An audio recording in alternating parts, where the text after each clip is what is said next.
Cristo segundo o registro de Mateus, capítulo 27. E hoje, mais uma vez, pela graça de Deus, finalizaremos mais um capítulo do Evangelho de Mateus. Estamos aí na reta final do Evangelho de Mateus, quase terminando. Nós temos aqui pregado de maneira sistemática, capítulo por capítulo, versículo por versículo, para tentar entender o Evangelho do nosso Senhor e Salvador Jesus Cristo. Mateus 27, a partir do verso 57. Abram lá, por favor.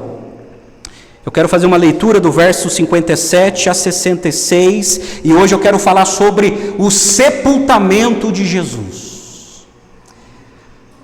Uma das grandes tristezas para um pastor é realizar culto fúnebre. Eu falo para vocês que quando eu sou convidado para realizar um culto fúnebre, é uma tristeza muito grande. Você está ali, diante de pessoas chorando, diante de um ente querido que se foi.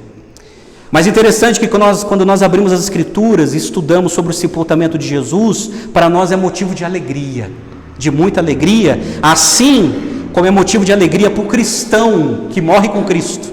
Porque para o cristão, morrer é lucro, é uma promoção. E quando nós meditamos no sepultamento de Jesus, nosso coração se alegra, porque os decretos de Deus foram realizados em Cristo para a nossa salvação. Em Mateus capítulo 27, a partir do verso 57, Mateus escreveu essa história. Acompanhe comigo a leitura da Escritura. Ao cair da tarde, veio um homem rico de Arimateia, chamado José, que era também discípulo de Jesus. Este foi até Pilatos e lhe pediu o corpo de Jesus.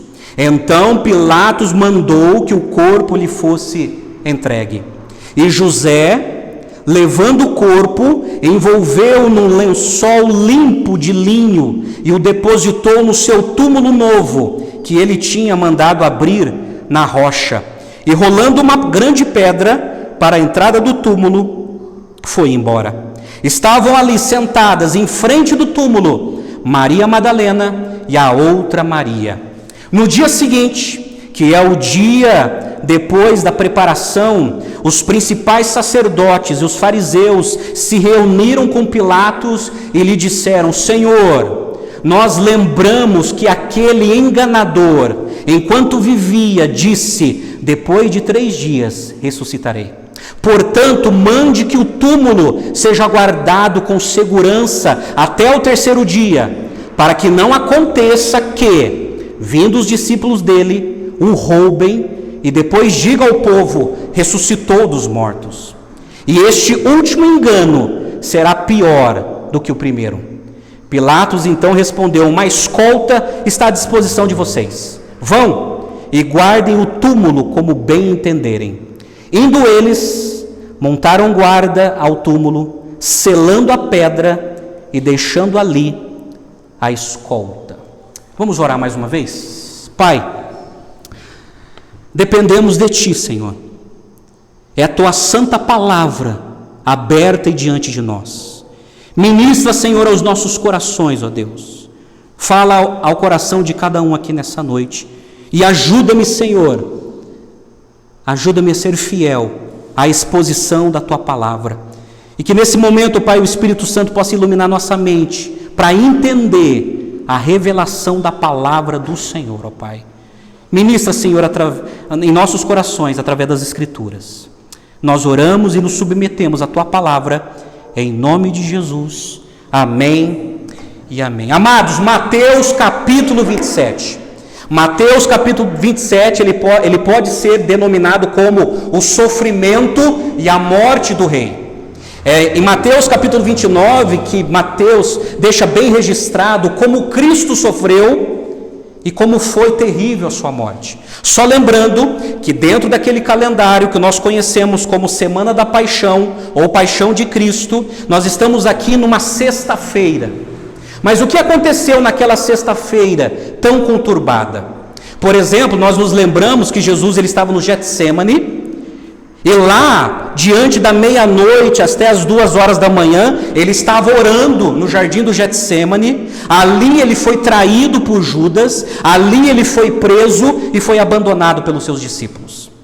Naquele dia, ele teve que se submeter a um julgamento religioso. Ele foi condenado por Anás, o sacerdote que estava aposentado. Ele foi condenado por Caifás, o sacerdote em exercício. Aí o sinédrio reunido condenou a Jesus. E naquele mesmo dia, Pedro negou Jesus 3 vezes. E naquele mesmo dia, houve o suicídio de Judas.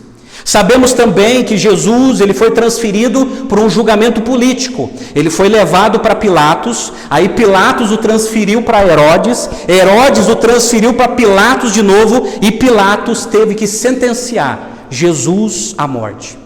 Nós vimos a zombaria dos soldados, e do fórum Jesus foi levado até o Calvário, e lá ele foi crucificado, e lá se deu a sua morte e depois o seu sepultamento. Aí no sábado Jesus estava morto, e no sábado esses líderes religiosos procuraram Pilatos para que guardassem o sepulcro. Então, dentro daquela semana, essa é toda a dinâmica que aconteceu com nosso Senhor e Salvador Jesus. Pois bem, diante dessa introdução, eu quero chamar a sua atenção para a exposição do texto. Então mantenha, por favor, a sua Bíblia aberta, porque nós precisamos entender todos os passos de como Jesus foi sepultado. Olha o verso 57 na sua Bíblia, que diz assim: ao cair da tarde veio um homem rico de Arimateia chamado José, que era também discípulo de Jesus. Ao cair da tarde, já estava muito tarde. Marcos capítulo 15, que é o texto paralelo, fala assim: era o dia da preparação, isto é, a véspera do sábado. Gente, o dia da preparação era o dia mais trabalhoso para os judeus naquela época. Por quê? Porque no sábado eles não poderiam fazer nada. Então na sexta-feira eles precisavam preparar tudo o que eles precisavam para não fazer nada no sábado. Então, por exemplo, eles tinham que fazer uma quantidade de almoço bem maior para garantir a sexta-feira e o sábado. Então, o dia da preparação era um dia penoso e trabalhoso para todos os judeus. Esse é um dos motivos porque os judeus pediram para Pilatos para que quebrassem as pernas dos prisioneiros que estavam ao lado de Jesus. Porque eles não queriam, primeiro, que ele estava em festa. A semana da Páscoa, ele estava ali em festa. Eles não queriam que aqueles corpos ficassem expostos em plena festa. E eles também não queriam que nenhum judeu se desse o trabalho de fazer isso no sábado, de tirar os corpos ali das cruzes. Mas é interessante que no verso 57, Mateus, ele faz de propósito, ele escreve assim: veio um homem rico de Arimateia, chamado José, que era também discípulo de Jesus. Essa cidade de Arimateia, no Antigo Testamento, é a cidade de Ramã, ou, melhor falando, Ramataim Zofim, que foi o local onde o profeta Samuel nasceu. Essa cidade ficava a cerca de 24 a 32 quilômetros a noroeste de Jerusalém. E é interessante que nos 4 evangelhos, Mateus, Marcos, Lucas e João, no episódio do sepultamento, o nome desse homem é identificado: José de Arimateia. Ele estava ali. E Mateus deixa bem claro que José de Arimateia era um homem rico, era um homem de posses, com certeza, e ele também era discípulo de Jesus. Ele acreditava em Jesus. Mas quando nós reunimos todos os relatos dos evangelhos, olha que interessante. Marcos, ele escreveu assim: ele era um homem, ele era um membro ilustre do Sinédrio. Ilustre. Ele fazia parte do corpo do Sinédrio, que era formado mais ou menos por 70 homens. E diz Marcos que ele fazia parte desse Sinédrio, que era o Supremo Tribunal Federal de Israel naquela época. Ele era um homem ilustre. Ele era um homem com total conhecimento e domínio. E ele estava ali. Lucas capítulo 23 fala que ele estava à procura do reino de Deus. Ele era um homem rico. Ele era um homem ilustre naquilo que ele fazia dentro do sinédrio, mas ele tinha um desejo ardente de conhecer o reino de Deus. Lucas também diz que ele era um homem bom e justo. Ele não era um homem que negociava o seu caráter. Ele não era um homem que negociava a sua honestidade. Ele era bom e justo. E também Lucas fala que ele não aprovou a decisão e a ação de condenar Jesus.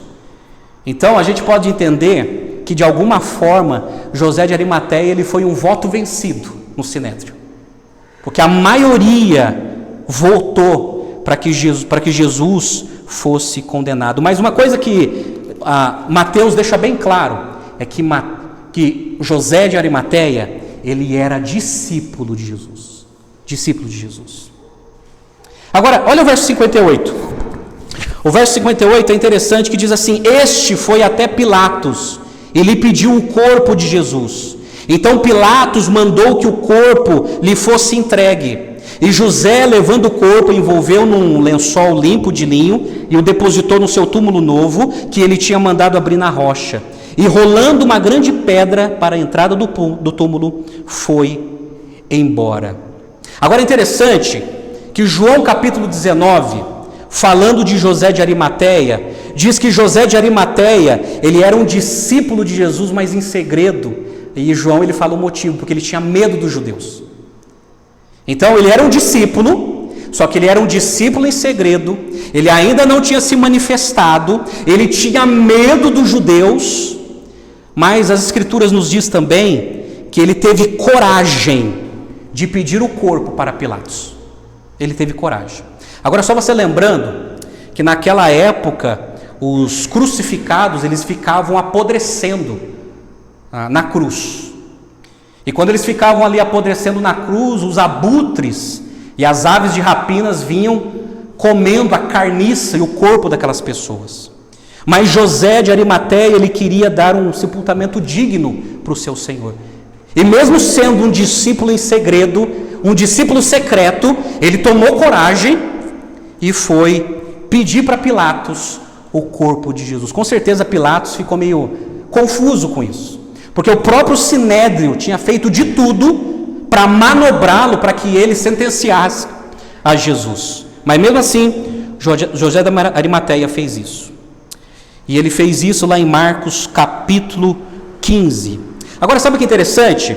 Por mais que os romanos eles tinham essa política de pena de morte, de deixar a pessoa apodrecendo ali, muitas vezes eles eram flexíveis e deixavam os familiares levar os corpos dos seus entes queridos. Por exemplo, eu consultei um livro de um escritor bem antigo chamado Filo de Alexandria, numa obra que é chamada de Flagum. No capítulo 10, página 83 e 84, diz que o Egito, quando estava sob o domínio do Império Romano, os egípcios eles pediam os corpos dos seus entes queridos para que fossem embalsamados. E o Império Romano muitas vezes liberou esses corpos, eles tinham liberado esses corpos. Então muitas vezes eles tinham uma política para que não entrasse em conflito com os costumes religiosos daquele povo. E aí com certeza José de Arimateia se aproxima de Pilatos, e Pilatos, para não ter nenhuma animosidade com José de Arimateia, ele liberou aquele corpo, mas ele também sabia que os seguidores de Jesus não eram nenhum rebeldes, como alguns queriam dizer. Agora é interessante que João capítulo 19 diz que tinha um outro homem junto com José de Arimateia, e um outro homem que creu em Jesus, Nicodemos.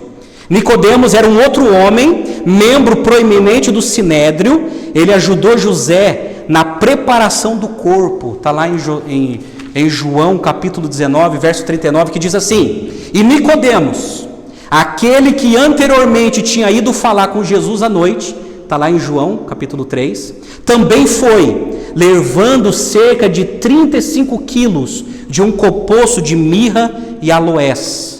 Tomaram, pois, o corpo de Jesus e o envolveram em lençóis com óleos aromáticos, como é o costume entre os judeus na preparação para o sepultamento. Sabe o que é interessante? José de Arimateia pediu o corpo de Jesus, enrolou Jesus num lençol limpo de linho.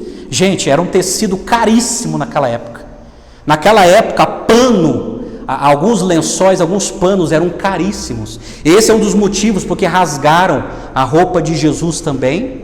E Nicodemos também usou esses produtos caríssimos para que assim pudesse passar no corpo de Jesus. A mirra era uma resina de goma muito perfumada que os judeus transformavam em pó e o misturavam com aloés, que era um talco de sândalo aromático.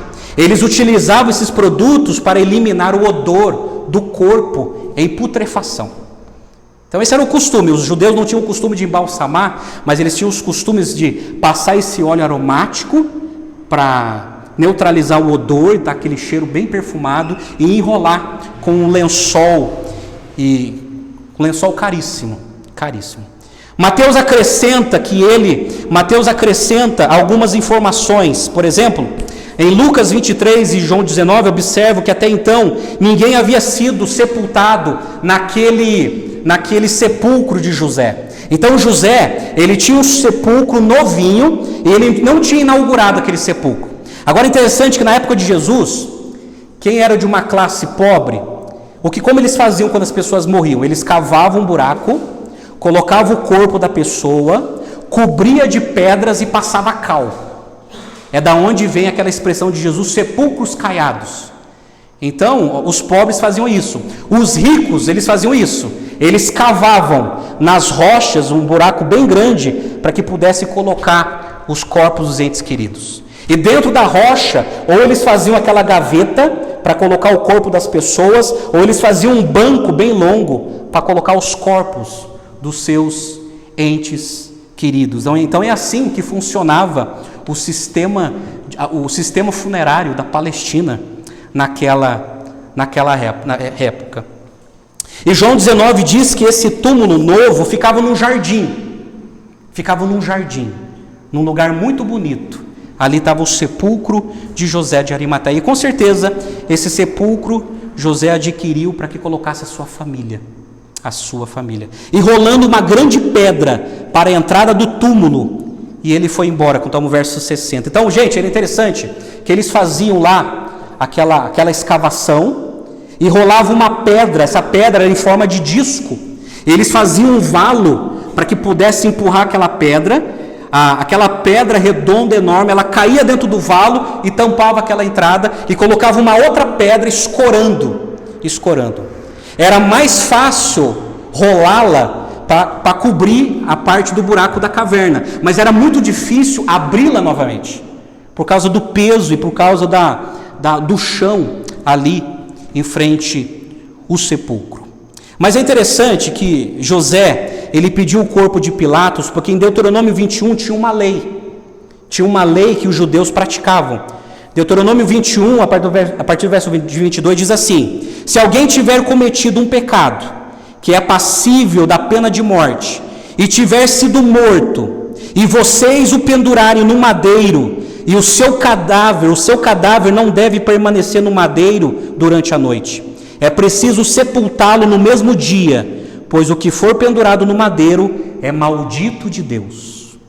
Assim, vocês não contaminarão a terra que o Senhor, seu Deus, lhes dá por herança. Então essa era a crença judaica, que aquele que permanecesse pendurado no madeiro era considerado maldito de Deus.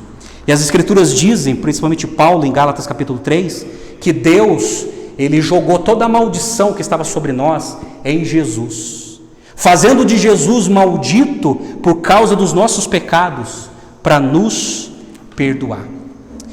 E o sepultamento de Jesus cumpriu-se uma profecia de Isaías 53, que diz assim, verso 9: deram-lhe sepultura com os ímpios, e com o rico ele esteve na sua morte. E mais uma profecia se cumpriu cabalmente em Jesus.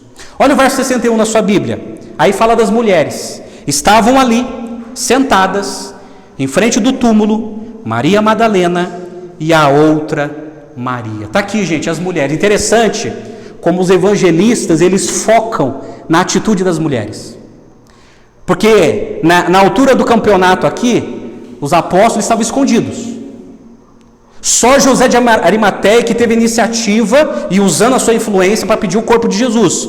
Mas foram as mulheres que a todo tempo estiveram ali perto de Jesus, seja aos pés da cruz, ou como diz aí, elas estiveram sentadas em frente ao túmulo. Verso 61, estava ali, sentadas. José já tinha ido embora, o sepulcro já tinha sido fechado, e elas estavam ali, em frente ao túmulo. Marcos capítulo 15, o texto paralelo, diz que Maria Madalena e Maria, mãe de José, observaram onde ele foi posto. Lucas 23, que é o texto paralelo, diz assim: as mulheres que tinham vindo com Jesus desde a Galileia seguiram José e viram o túmulo e como o corpo foi colocado ali. Então se retiraram para preparar os óleos aromáticos e perfumes. Está aqui. Elas ficaram um tempão ali diante do túmulo de Jesus. Depois elas foram embora para preparar outros produtos para que pudesse levar no domingo e passar no corpo de Jesus. Então, Mateus, ele destaca, os evangelistas, eles destacam a fidelidade dessas mulheres. Aí no verso 62, tem um episódio que só Mateus escreveu. Só Mateus. Ele fala da liderança religiosa que foi falar com Pilatos em pleno sábado. Diz assim: no dia seguinte, que é o dia depois da preparação, que é o sábado, os principais sacerdotes e os fariseus se reuniram com Pilatos e lhe disseram: Senhor, nós lembramos que aquele embusteiro, enquanto vivia, disse: depois de 3 dias ressuscitarei. Portanto, mande que o túmulo seja guardado com segurança até o 3º dia, para que não aconteça que, vindo os discípulos dele, o roubem, e depois fiquem dizendo: olha, ressuscitou dos mortos. E esse último engano será pior do que o primeiro. Então o Sinédrio ficou preocupado e procuraram ter uma audiência com Pilatos. E a preocupação era o seguinte: estavam preocupados com os discípulos que poderiam roubar o corpo de Jesus. Estavam preocupados. E eles estavam preocupados com os boatos que poderiam suceder depois do roubo. Porque eles estavam atualizados com aquilo que Jesus tinha falado, que ele ressuscitaria. Aí, eles procuraram Pilatos de maneira política e pediram um favor para Pilatos para que guardasse o sepulcro. Diz o verso 65 que Pilatos responde assim: uma escolta tendes a guarda, diz uma tradução. Vão e guardem o túmulo como bem entenderem. Indo eles, montaram a guarda ao túmulo, selando a pedra e deixando ali a escolta. É muito difícil, meus amados, a gente saber se é a guarda romana ou judaica que foi selecionada. Porque no grego, quando a gente consulta o grego, ela tem um sentido assim: olha, vocês têm a guarda, vocês tendes a guarda. É como se ele estivesse dizendo assim: ó, vocês têm o soldado de vocês, pode ir lá, coloca eles lá, diante do sepulcro. A gente não sabe exatamente se foram os guardas romanos ou se foram os guardas judaicos que trabalhavam no Sinédrio. Mas uma coisa que ficou bem claro é que a pedra foi selada, né? Era uma cera que eles colocavam com o emblema do anel do governador, dizendo o seguinte: agora isso aqui é propriedade do Estado, e quem mexer nessa propriedade vai se ver com o império. Então eles colocavam uma cera com o emblema do anel do governador, e também eles colocavam algumas cordas em volta da pedra, e ali o selo dizendo: aqui é uma propriedade do Estado e do Império. E ali estava também os soldados, trabalhando na vigilância daquele lugar. Amém? Essa é a exposição do texto. Vamos para a aplicação. O que esse texto do sepultamento de Jesus tem a ver conosco? E aí, pastor, o que esse texto triste de sepultamento tem a ver com a nossa vida, com a nossa vida cristã, com a nossa vida espiritual, com o nosso objetivo de vida? Eu quero apresentar para os irmãos nessa noite 4 lições. 4 lições que eu destaco desse texto, que nós precisamos colocar em prática na nossa vida. Colocar em prática. Primeira lição, guarde isso aqui: a importância de sair do anonimato. Repito, a importância de sair do anonimato. Você sabe por quê? No Evangelho de João, capítulo 19, deixa bem claro que José de Arimateia, ele era um discípulo secreto, 007. Talvez o corpo do Sinédrio não sabia que ele era discípulo de Jesus. Talvez eles não sabiam que aquele José acreditava em Jesus. Então, ele era um discípulo em secreto, e João deixa bem claro, porque ele tinha medo. Ele tinha medo dos judeus. Talvez ele tinha medo de perder sua reputação. Talvez ele tinha medo de perder o seu cargo no Sinédrio. Talvez ele tinha medo de perder prestígios, benefícios do Estado. Ele tinha medo. Talvez ele tinha medo de ser perseguido. Porque Jesus, querendo ou não, ele estava subvertendo a sociedade, o seu nome estava conhecido, os seus milagres estavam popularizados, o Evangelho estava salvando pessoas, e ele se tornou uma ameaça ao status quo da religião daquela época. Mas o grande problema é o seguinte: a importância de sair do anonimato. Ele era um discípulo secreto. Mas olha só, em Marcos 15, 43 diz que ele decidiu agir corajosamente, ousadamente, e pediu o corpo de Jesus para Pilatos. Isso era uma ameaça. Pedir o corpo de Jesus para Pilatos, gente, era colocar a vida em risco, era colocar o cargo a risco, era colocar a carreira em risco, era colocar a família em risco. Mas ele agiu com coragem e pediu o corpo de Jesus para dar um sepultamento digno a Jesus. Pergunto para você: você é um discípulo secreto? Se você é novo convertido, até eu quebro o galho. Mas se você diz que segue a Jesus há 10 anos, 20 anos e 30 anos, a sua família não sabe que você segue a Jesus, é uma vergonha. Os seus amigos, seus colegas do trabalho não sabem que você segue a Jesus? Os seus colegas da faculdade, da escola não sabem que você segue a Jesus? Então você é um discípulo secreto. A pergunta é: você está com medo do quê? Você está com medo do quê? Perder a amizade? Se prepara, vai perder várias. Já perdi várias na vida por seguir a Jesus. Perder relacionamento? Já perdi vários. Perder benefícios? Já perdi também. Perder privilégios? Perdemos. Privilégios que o pagão tem, mas quando você diz que é cristão, você é colocado para escanteio. Porque a sua cosmovisão de vida é diferente da deles. Eu pergunto para você: que tipo de discípulo é você? Aonde você vive, aonde você convive, aonde você trabalha, aonde você estuda, aonde você se envolve. As pessoas sabem que você é um discípulo devoto? Hoje é dia de tomar uma decisão com coragem. Hoje é dia de sair do anonimato. Hoje é dia de agir favoravelmente à sua fé. Porque, gente, é o seguinte: ou a gente se corrompe nesse mundo dizendo que é evangélico, dizendo que é de Jesus, ou a gente se corrompe, negocia a nossa fé, ou nos tornamos omissos, covardes, frios, insípidos. Eu pergunto para você: que tipo de discípulo você é? E aí, deixa eu te lembrar uma coisa que Jesus falou sobre nós no Sermão do Monte. Mateus capítulo 5, verso de 13 a 16, Jesus ele deixa bem claro para os seus discípulos: vocês são o sal da terra. Ora, se o sal vier a ser insípido, como lhe restaurar o sabor? Para nada mais presta, senão para ser lançado fora e ser pisado pelos homens. E aí ele fala o seguinte: vocês são a luz do mundo.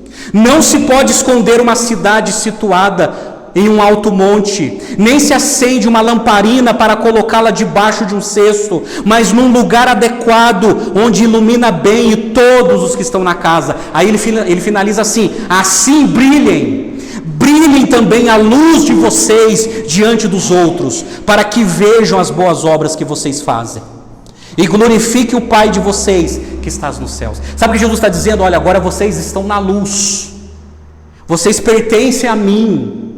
Eu salvei vocês, eu perdoei vocês, eu transformei, eu tirei vocês das trevas e transferi vocês para a luz, e a luz de vocês tem que brilhar nesse mundo. Tem que brilhar. Eu pergunto, você está brilhando? Você está brilhando? Se você não está, ou você não tem a luz, não conheceu a Jesus ainda, ou a sua luz está ofuscada pelos prazeres deste mundo, ou pelo seu medo de não se mostrar ao mundo para não perder coisas que para você são coisas valorosas. Jesus falou: brilhem, brilhem, para que o mundo veja e glorifiquem a Deus pela vida de vocês. Foi sobre isso que Paulo e Barnabé explicaram na sinagoga da cidade de Antioquia da Pisídia, em Atos capítulo 13.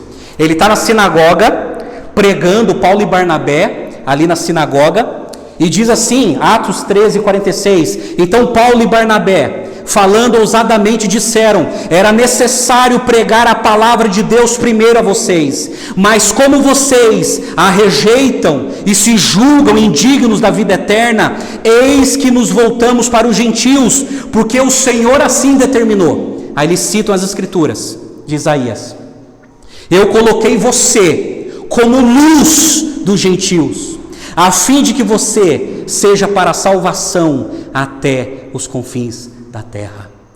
Paulo, ele entendeu que Jesus o escolheu para ser luz entre os gentios. Deixa eu dizer uma coisa para você: Deus escolheu você no local onde você mora, no local onde você trabalha, no local onde você estuda, no local onde você convive, para você ser luz na vida das pessoas que estão em trevas. E a gente sabe que há várias centenas de pessoas que estão ao nosso lado, que estão indo para o inferno. E você é luz para iluminar, para pregar, para evangelizar, para elucidar as escrituras para as pessoas, para que elas venham entender que Jesus é a única salvação. Para que as pessoas venham conhecer o evangelho da graça de Deus. É você que é essa luz que vai ser usado por Jesus. E Paulo também aconselhou o seu filho na fé, Timóteo, em sua segunda carta, capítulo 1, a partir do verso 7. Olha só que Paulo escreveu para Timóteo: Timóteo, porque Deus não nos deu espírito de covardia, mas de poder, amor e moderação. Portanto, não se envergonhe do testemunho de nosso Senhor, nem do seu prisioneiro que sou eu. Pelo contrário, participe comigo dos sofrimentos a favor do Evangelho, segundo o poder de Deus, que nos salvou e nos chamou com santa vocação. Sabe o que Paulo está dizendo? Que Deus não nos deu espírito de covardia, de omissão, de medo, mas Deus nos deu o quê? Espírito de poder, intrepidez, ousadia, coragem, que não tem medo de perder coisas nessas vidas pela fé em Jesus. Mas também Deus nos deu espírito de amor, compaixão, ao mesmo tempo coragem, mas ao mesmo tempo compaixão pelas pessoas. E Deus nos deu moderação. A moderação é o equilíbrio entre poder e amor. E Paulo deixa bem claro que Deus nos salvou e nos chamou. Deus chamou você, Deus salvou você, Ele chamou você, sabe para quê? Para você pregar o Evangelho, para você falar da luz de Jesus, para que pessoas sejam salvas, sejam libertas, sejam transformadas. Pelo amor de Deus, entenda a responsabilidade que você tem nesse mundo. Você é a luz.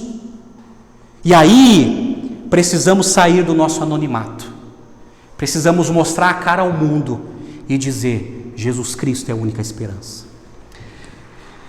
Vai perder coisas? Vai.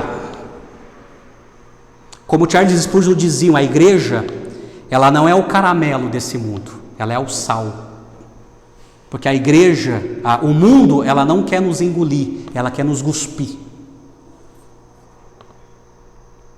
A nossa mensagem é uma mensagem de paz, de esperança, mas ao mesmo tempo, com muito amor, é uma mensagem de confrontação ao pecado, de confrontação à idolatria que está no coração dos homens.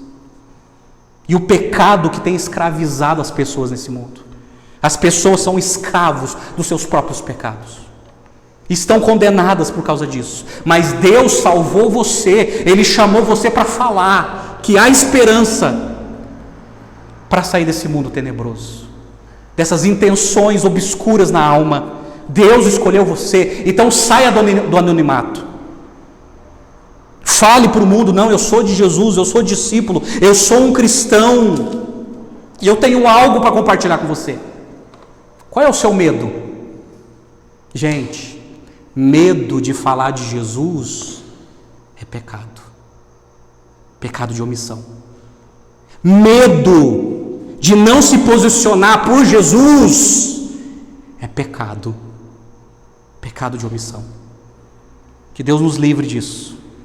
Agora, sabe o que eu destaco também? Em José, que saiu do anonimato. Ele ofereceu o que ele tinha de melhor para sepultar Jesus. Ele e Nicodemos. Diz a Bíblia, no relato de Mateus, que ele providenciou um lençol limpo de linho e um túmulo novo. O que ele tinha de melhor.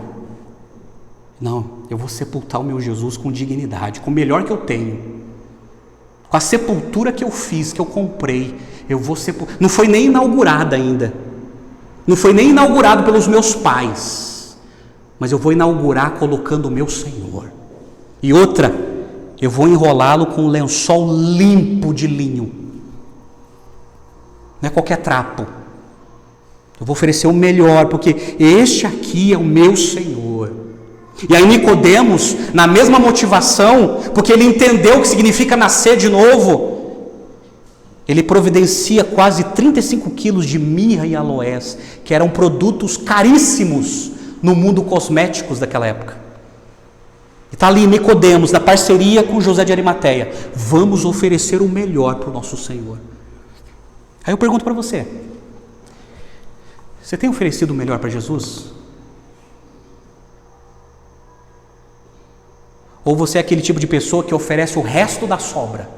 É o resto da sobra. É o resto da sobra do tempo, é o resto da sobra dos recursos, é o resto da sobra dos talentos, é o resto da sobra dos dons, é o resto da sobra da vida. Isso não é seguir a Jesus. Jesus, Ele espera de nós o melhor de nós. A nossa vida, o nosso coração, os nossos talentos, as nossas habilidades, a nossa formação, a nossa influência. É isso que precisamos oferecer de melhor ao nosso Senhor. E Ele, gente, ofereceram o melhor para sepultar o seu Senhor. Amém? Saia do anonimato. Saia do anonimato. A luz de Jesus está em você. É hora de tomar coragem, de tomar ousadia e pregar o Evangelho para as pessoas que estão ao teu lado todo dia. Esse é o dia de perder o medo e se mostrar ao mundo e dizer: olha, eu sou de Jesus, eu tenho uma mensagem maravilhosa para compartilhar com você. Segunda lição, a importância da fidelidade. Os evangelistas destacam a fidelidade das mulheres, as discípulas de Jesus. Mateus 27:61 diz ali que elas estavam ali sentadas em frente do túmulo. Marcos 15:47 diz que elas observaram onde ele foi posto. Lucas 23:55 diz que as mulheres que tinham vindo com Jesus desde a Galileia seguiram a José e viram o túmulo e o corpo, e como o corpo foi colocado ali.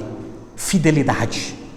Elas estavam ali, mesmo vendo o seu Senhor sendo açoitado, crucificado, condenado, crucificado. Elas viram Jesus morrendo, agonizando na cruz. Elas viram Jesus sendo sepultado e elas virão Jesus ressurreto. Elas estavam ali a todo momento. Os homens estavam escondidos com medo.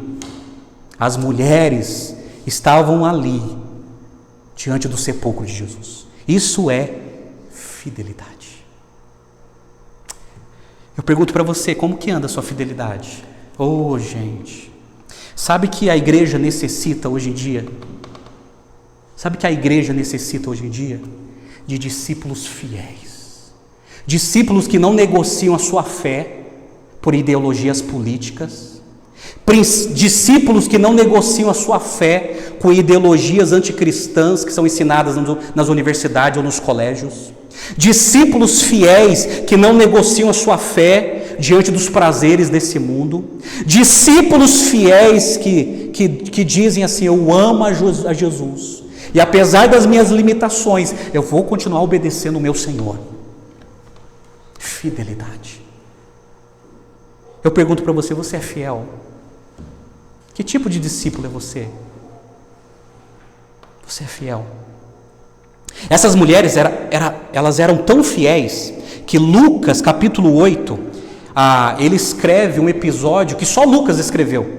Diz que as mulheres, elas tornaram-se discípulos de Jesus bem antes. Por exemplo, Lucas capítulo 8 diz assim: aconteceu depois disso que Jesus andava de cidade em cidade, de aldeia em aldeia, pregando e anunciando o evangelho do reino de Deus. Iam com ele os discípulos e também algumas mulheres que haviam sido curadas de espíritos malignos e de enfermidades. Aí fala o nome delas: Maria, chamada Madalena, da qual saíram 7 demônios, Joana, mulher de Guza, procurador de Herodes, Susana e muitas outras. Olha só que Lucas colocou: as quais com seus bens ajudavam Jesus e os seus discípulos. Essas mulheres, desde a Galileia, elas eram patrocinadoras do ministério de Jesus. Elas que ajudavam financeiramente o ministério de Jesus e dos discípulos.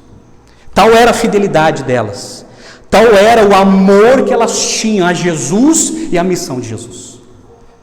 E elas patrocinavam, financiavam e andavam, serviam a Jesus. Gente, isso é ser fiel.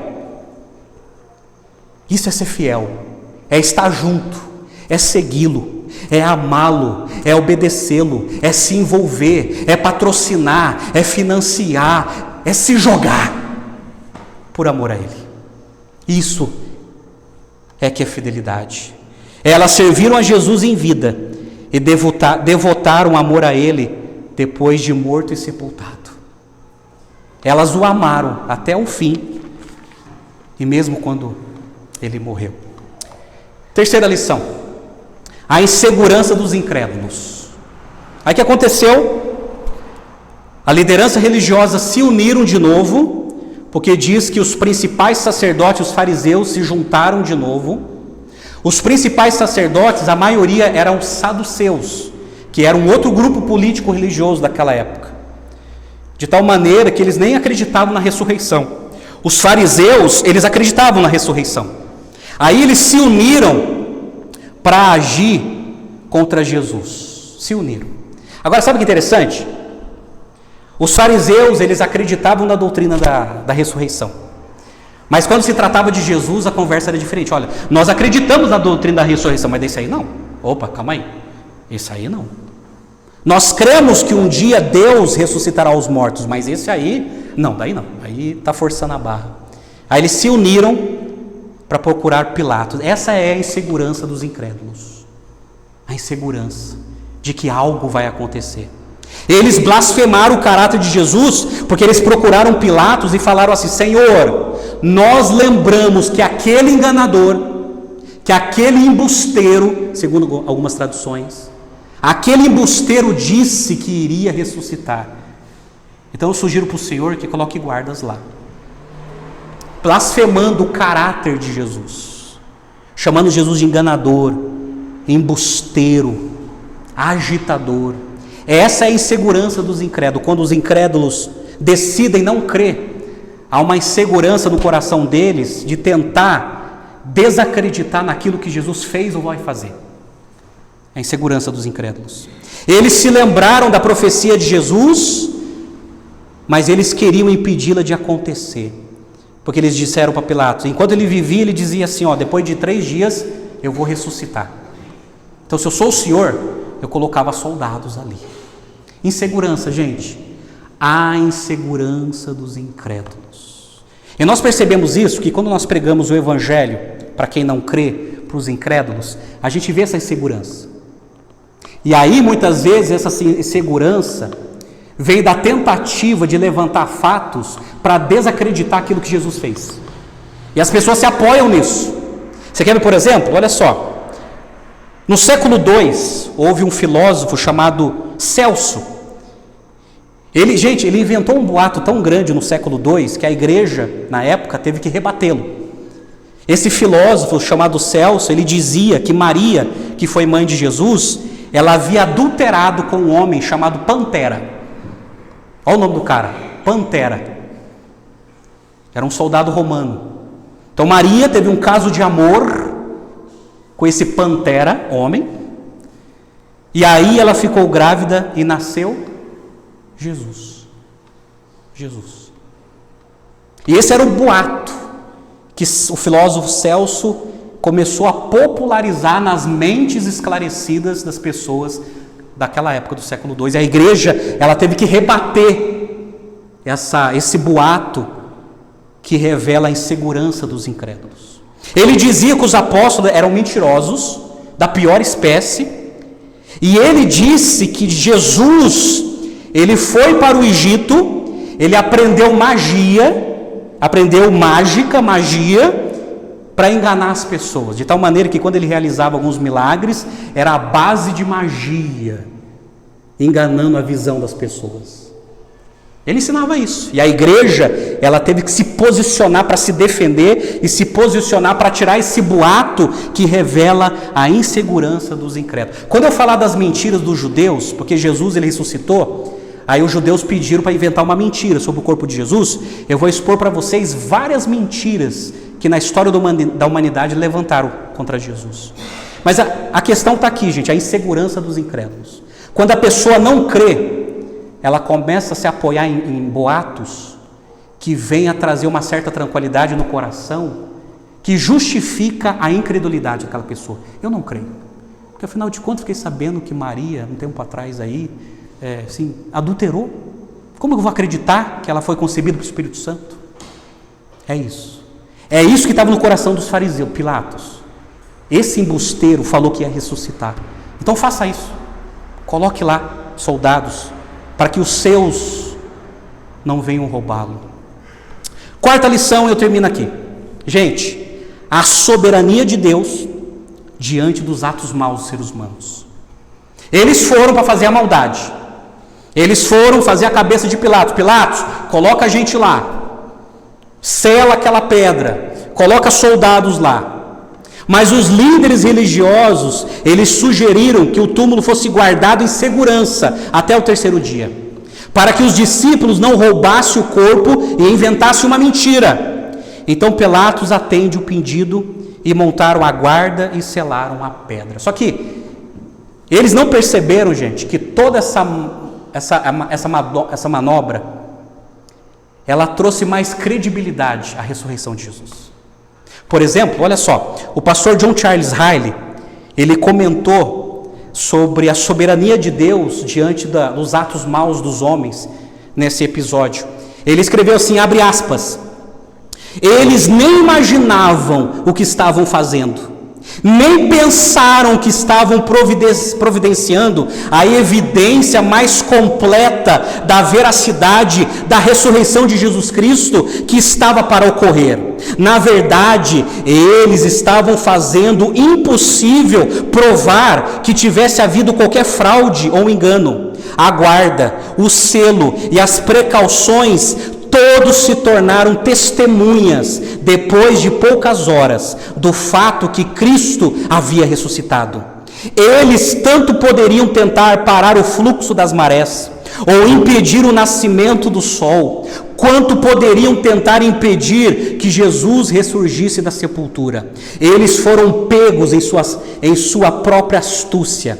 Seus próprios estratagemas se transformaram em instrumentos de demonstração da glória de Deus. Gente, ter colocado soldados, ter selado a pedra, isso trouxe mais veracidade para a ressurreição de Jesus. Porque nós veremos domingo que vem que Jesus ressuscitou com guarda, com selo, com pedra e tudo. E isso trouxe mais peso sobre as provas que Jesus ressuscitou.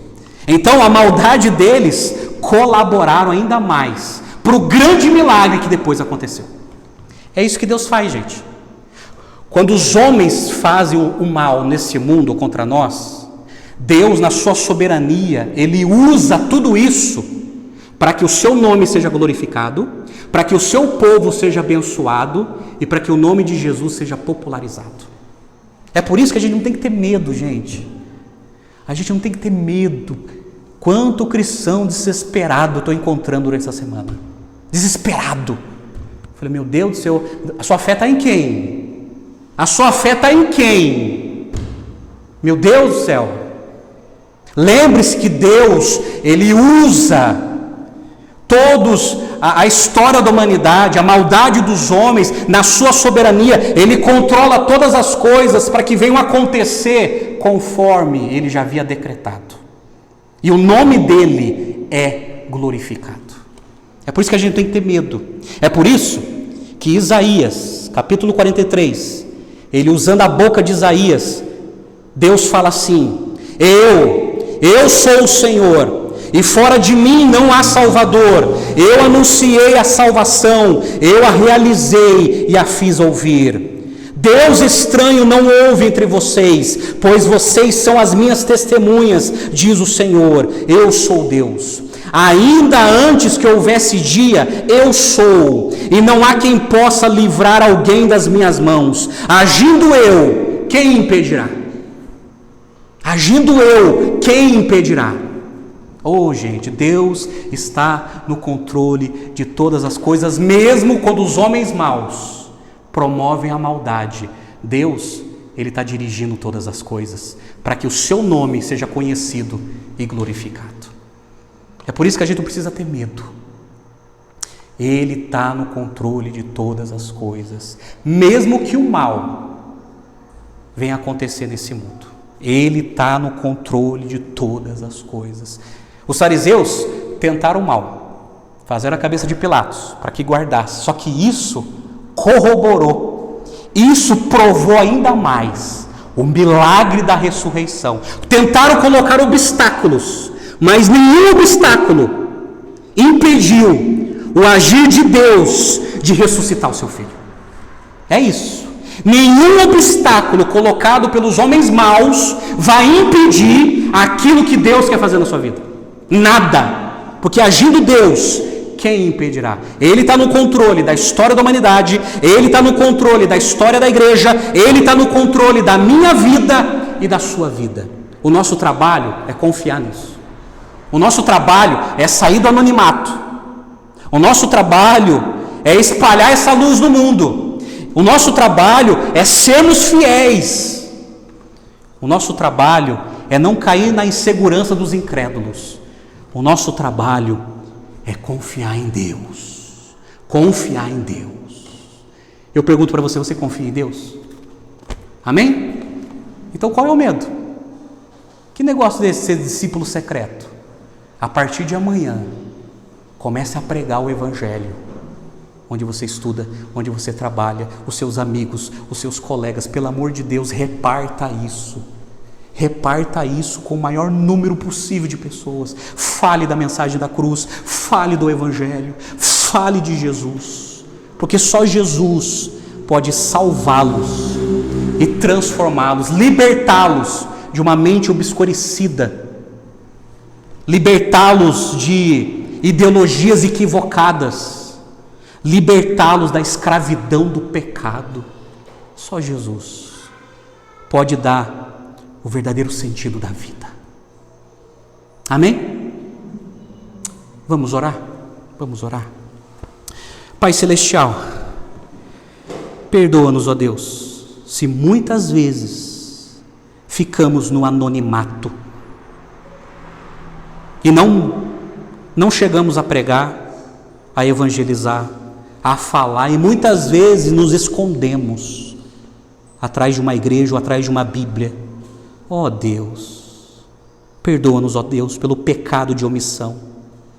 E dai-nos coragem, ó Deus, para falar, para pregar, para evangelizar, para testemunhar o nome de Cristo nesse mundo, Deus.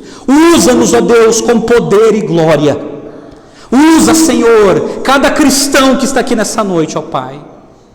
E, ó Deus, ajuda-nos a confiar na Tua soberania, na Tua santa soberania, que o Senhor está no controle de todas as coisas, mesmo diante dos cenários mais controversos deste mundo, o Senhor está no controle, e a nossa vida está em Tuas mãos, ó Deus. Ajuda-nos a crer, ó Deus, e arranca do nosso coração qualquer insegurança produzida pela incredulidade, e ajuda-nos, ó Deus, a sermos fiéis, como outrora foram essas mulheres, ó Deus. Cria em nós, ó Deus, um coração obediente, um coração fiel, que Te agrade mesmo diante da morte. E ajuda-nos, ó Deus, a oferecer o melhor que temos a Ti, Pai. Nós não temos nem ouro nem prata, mas o melhor que temos nós Te damos, que é a nossa vida. Toda a nossa vida está em Tuas mãos. Nós oramos, ó Deus, e Te agradecemos pela Tua palavra. Agradecemos em nome do Senhor Jesus. Amém e amém.